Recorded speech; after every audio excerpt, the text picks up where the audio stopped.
I don't know how many times I've mentioned it really, because working on this extension, 2017 or some shit, I would have mentioned that I've always had this thing where I wanted to build, I've been designing it since I was a kid, basically a huge room just for like reptiles, like a herpetology room and stuff, where I'd have my, like, I already have Burmese pythons and stuff like that, and hog-nosed vipers and whatever else, so it'd be like half reptiles and half fish. I've officially started the footings on that. It took me a while to get permission and everything else for it, and my architect felt like it'd be necessary to tell the entire wider area there's going to be this building in my garden with what he was calling potentially life-threatening animals. So, I mean, that's up to him, but I said to him, what a fucking stupid idea. You know, if someone was fixing up Range Rover engines or something in their garden in a garage or some shit, you wouldn't expect your architect to design a building and go, oh, do us a favour and go and tell everyone in the area that I'm fixing up fancy engines or some shit in my garden. I don't expect someone to, you know. Anyway, so tank. Point of that was is that I'm finally creating this big thing that really this channel was intended for. This building I'm just starting now. It should have started a year ago.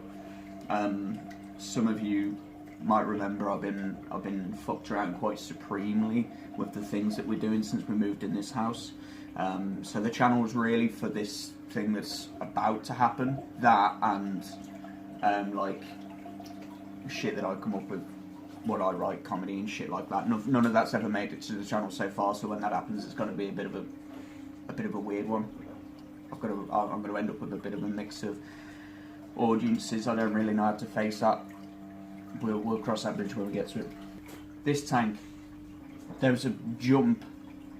I'm not 100% exactly what the cause was, but there was a definite jump in phosphates. It hasn't really affected the corals. In fact, near enough all of the corals are basing out again. I've said in previous videos that corals can grow. You know, like the actual, say you got an SPS, the actual stick section, that can grow and whatever else and it'd be fine, but if you never really see it base out, that's where it's like really getting its feet into the ground and that really grabbing onto the rock and stuff. When it does that, that means it's really about to kick off with growth, and that's where it's grabbing on. It's like it's going to work out this, and then that's when it'll really start taking your DKH and all that, and that's only a sign of good things. That's like your alkalinity's dropping quite fast. Don't panic in the sense of you want to keep it where it is. Very important to keep that stable, but it's not a panic in the sense, oh shit, something's wrong with my tank. It's not. It's something that's probably right with your tank. If you've got corals growing, that'll drop. Same with, like, a lot of people learn about calcium first when they first get into these sort of tanks. They really panic about calcium. And alkalinity is probably a second thought. Alkalinity is the one you want to worry about. Your calcium, you know, it's not gonna change the whole concept of your tank. Alkalinity, that drops down too fast. You know, it's not a limitless thing, alkalinity. It's not like, I had an argument a while back with a chap at a pet shop about if you keep your alkalinity at 12, that means you've got plenty of time. By the time it gets to 7 or whatever it was he was going on about, that's time then you do a water change with that Red Sea Pro stuff that's like 12 DKH that he was promoting or whatever. He was saying then you use that and get it right back, and he was telling people this. And I was arguing with him, I was like, no, that's fucking stupid, and you don't, that's not what the deal is. Like, calcium and that isn't going to change everything, but alkalinity, you don't just, it's not like you've got a thing where it's like once it gets there, I better fill it up again. That's something you want to keep, its consistency. That's kind of creating the balance of the tank, your alkalinity. Like, again, everyone worries about pH. I want to keep it 8.2 is the famous one, and they go like ape shit if it drops to 8. Don't worry about it. Worry about maybe where your skimmer pipe is or something. It's a quick fix. It's probably not going to be that big. Like, that's not like your alkalinity. Your alkalinity goes like that, you're probably going to lose corals. I might go into that a bit better in another video, because that might be something where I'd really have to be scripted and I'd write what I'm going to say, because otherwise people are going to get probably confused with what I'm on about, but hopefully you got a bit of an idea of what I'm saying. Try to keep your alkalinity stable is what I'm getting at. I've been on the videos, didn't you? I've never had a problem with alkalinity in this tank, touch wood. Nutrients on the other hand, been an ongoing fuck around. So, all my corals started basing out anyway. If you saw on one of the previous videos where I got a few new coral, I think it was the end of the video, I'll put like a little thing somewhere in this video so you can get a link to it and watch it. But there was one towards the end, I think, Sunset Millipora. Didn't look good when I got it, and it's only continued to look bad. It kind of, when I got it, it's badly packaged. And it kind of looked like, to be honest, the lad must have cut it that day or some shit, or that, you know, it was very, very recent cutting. Which is shitty of people, to be honest with you. There's a bit of a dick move. In my opinion, if I was going to do a frag and sell it or trade it or whatever the deal was, I wouldn't like the idea of selling a frag until I saw it growing out onto the frag plug, and I wouldn't want to see a clean frag plug. I would want to see a frag plug that's got a bit of algae growing out, maybe a bit of coralline or some sign of life growing on the thing. It started bleaching out from the bottom. Today I've had enough of it and I've just been like, I don't like to mess with them. I really don't like to mess with them, but today I just kind of thought, you know what, that's bleaching from the bottom now, whether that's RTN or STN or what, I'm going to frag off it what I can. I'm going to end up with tiny little corals, but you know what, if I can save it, it seemed worth it to me. So fingers crossed on that one. Growth rates definitely haven't slowed down, so that's not a problem. The alkalinity is still going down. I've just got shitty colour.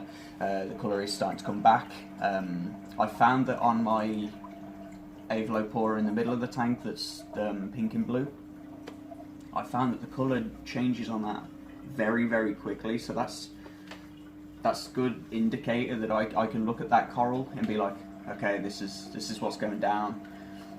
Now I can see there'll be a knock-on effect on all the SPS and all that, but if I can see it changing that, I can try and react to it before we have a deal going on with the rest of the SPS. Oh, sorry, the other SPS.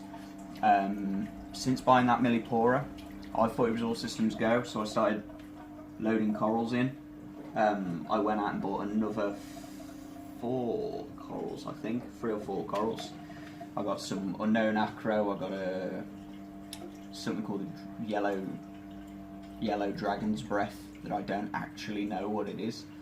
I got a highlighter acro. I got a Pikachu acro, which I was absolutely stoked about when I got it. So I'm just really worrying about nutrients at the minute, that's all it is. That's all I'm trying to get at.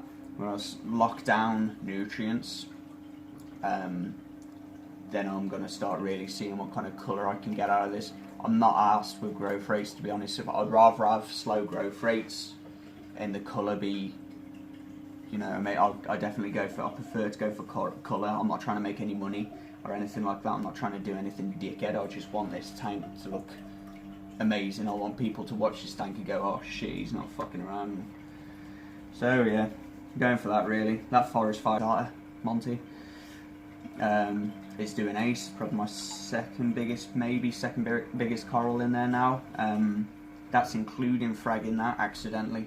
I didn't even realise I did it. I smashed a bit off the end of it and glued that down, and that started growing. And then, as far as I know, one of my very large snails knocked it off, and I've not been able to find it.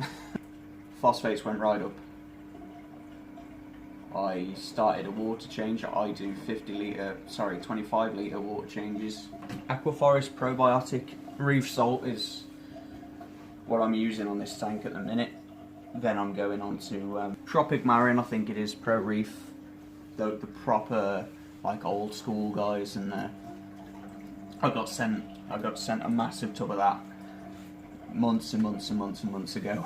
I've just not got through it. I try and work through all my Aquaforest stuff, and then I'll wean it onto that stuff, and you just keep going like that basically.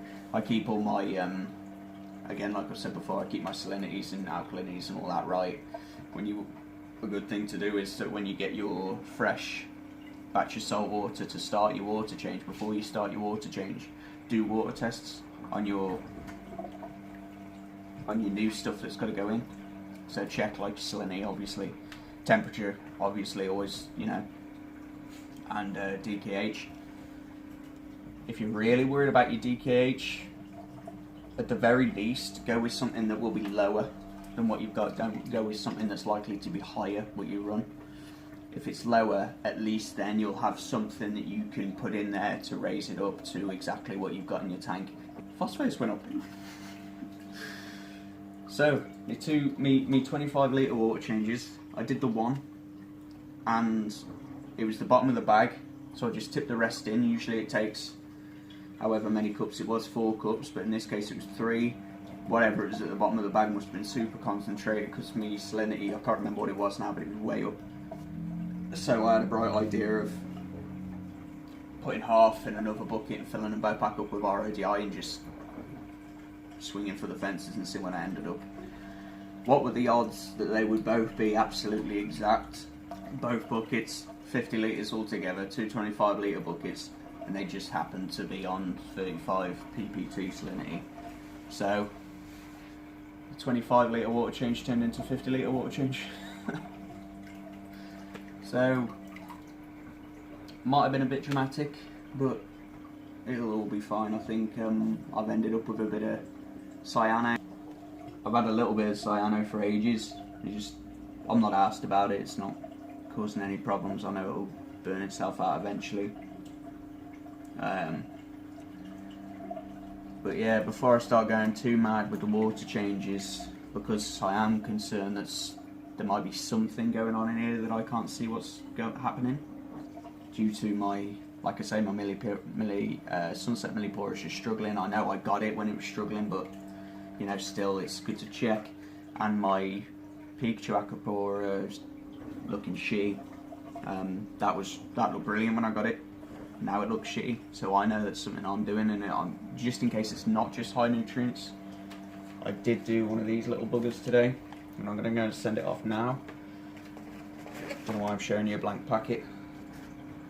So I'll send a ICP test off. That's Triton, which for those of you who don't know, they do actually have a centre in the UK now, so the turnaround time should be a lot faster.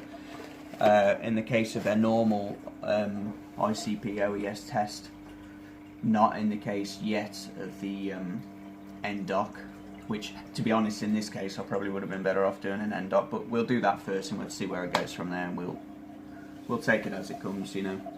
So anyway, I think I've cleared just about everything. That dose seems to be holding its own. The DD doses seems to be doing pretty well. What else? Skimmer's still shit. I think I've said in the past the only way I can get it to work properly is if I'm cleaning it out every other day. My reactor, that's doing awesome. That's dragging this tank through. Again, I think if I didn't have that reactor, this would have started to look like a real shit show. The other thing is, looks on camera like the flow is super good, and it's not. It is real good, but it's just this pump. My other gyre, or these two pumps I should say, my other gyre, it's not pulling its weight. I have it go up to 100% several times. I've shut everything off and isolated it and got it to 100%. The blades are clean and everything else. I'll take it apart again and have another look, but I don't really know what's going on with it. It just doesn't seem to be producing that much flow. So I'll leave it there anyway. I can see my timer's on about 25 minutes now, so I'll have to try and muscle that down, cut out all the ums. Any questions, please ask. Like, comment and subscribe, and keep it wet. Until next time.